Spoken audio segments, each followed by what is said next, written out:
ST कर्मचाऱ्यांनी पुकारलेल्या आंदोलनामुळे राज्यभरात प्रवाशांची कोंडी होताना दिसते आणि याचा सर्वाधिक फटका गणेशोत्सवासाठी कोकणातील आपापल्या गावी जाण्याच्या तयारीत असलेल्या चाकरमान्यांना बसतोय। बघूया नेमकी परिस्थिती काय आहे आणि सुटू शकते का, स्पेशल रिपोर्ट मधून। ज्या एसटीच्या भरवशावर गणेशोत्सवासाठी गावाला जायचं नियोजन केलं त्याच एसटीने दगा दिलाय। कोकणात जाणाऱ्या गणेश भक्तांसाठी एसटी महामंडळानं गणपती विशेष गाड्यांचं नियोजन केलं, मात्र संपामुळे चालक वाहक उपलब्ध नसल्यानं एसटीची चाकं थांबलेली आहे। त्यामुळे गाव गाठायचं कसं असा प्रश्न चाकरमान्यांना पडलाय। डेपो मॅनेजरनी परमिशन दिली वाटतं काही गाड्या सोडायची, पण या टोटल गाड्या ज्या आहेत त्या दुसऱ्या अदर डिव्हिजनच्या आहेत। इथल्या डिव्हिजनची गाडी अजूनही सुटलेली नाहीये। आमच्या प्रवासी कक्षातर्फे एक मागणी आहे की लवकरात लवकर तोडगा निघाला पाहिजे। कोकणात बहुतांश प्रवासी सुट्ट्यानिमित्त जात असतात, तर याच्यावर काहीतरी तोडगा निघाला पाहिजे। संप सुरू आहे, त्या संपाच्या काही अडचणी आल्यात का? हो, भरपूर आले ना। आता पुण्याला जायचं म्हटलं लालपरी नाही होते, पण तिकडे सगळ्या गाड्या तोडतायत। आम्ही जायचं कुठे? सरकारने काहीतरी केलं पाहिजे, याच्यावरती लवकर उपाय केला तरच काहीतरी होईल। आतापर्यंत मी आता राहतो कळव्यामध्ये, तिथून इथे विचारायला आलो तर तिथे उत्तर देतात की गाडी तिथून आल्याशिवाय आम्ही तुम्हाला गाडी देणार नाही। जर हा कारभार चालला तर लोकांनी या एसटी महामंडळावर विश्वास ठेवायचा की नाही। एसटी बसनं मुंबईतून कोकणात जाण्यासाठी 2,500 प्रवाशांची नोंद झाली आहे। त्यासाठी 4,953 एसटी बसेसचं बुकिंग झालंय। मात्र एसटी कर्मचाऱ्यांनी पुकारलेल्या संपामुळे कोकणात जाणाऱ्या कोकणवासियांचे मोठे हाल होताना पाहायला मिळतात। कोकणासाठी किती बस सुटणार? 4 सप्टेंबरला मुंबईतून 337, ठाण्यातून 472 आणि पालघरमधून 187 बसेस।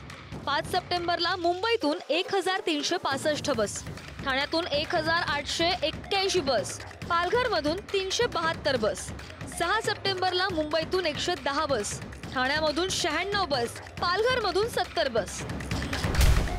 एसटी कर्मचाऱ्यांच्या संपाचा मोठा फटका ग्रामीण भागातील प्रवाशांना बसतोय। नाशिकच्या बस डेपोतून एकही बस बाहेर पडलेली नाहीये, तर पुण्याच्या स्वारगेट डेपोतून ग्रामीण भागात जाणाऱ्या गाड्या बंद आहेत, त्यामुळे प्रवासी संताप व्यक्त करतायत। अधिकाऱ्यांना विचारलं तर इथं म्हणतात की नाही, एक कॅन्सल बस आहे, आणि डेपो मध्ये विचारली की ते म्हणतात गाड्या नाहीये।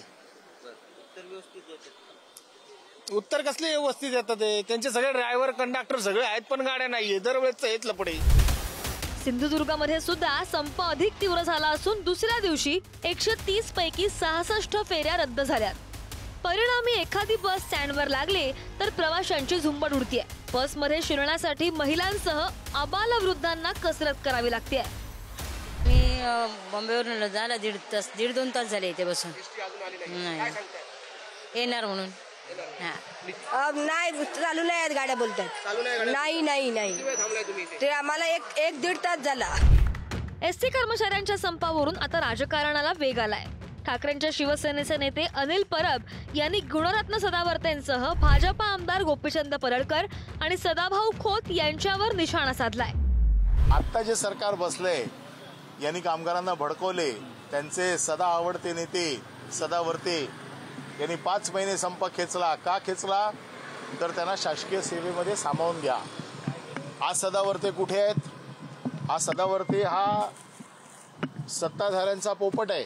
संपाला बंदी घालण्यात आलेली आहे, आणि हे सगळं असं दस्तूरखुद सच सिद्ध असताना प्रेरित करणे, मग ते उद्धव ठाकरेचे माजी आमदार कदम असतील, खेडमध्ये जाऊन म्हणजे काय म्हणतो त्याला लुडबुड करणे, किंवा मग राष्ट्रवादी काँग्रेसचे वयोवृद्ध पुढारी शरद पवार यांना मला तर आज म्हणायचंय की कुंभकर्णाला जशी जाग येत होती तशी 2018च्या नंतर अचानक कशी काय जाग आली शरद पवारांना।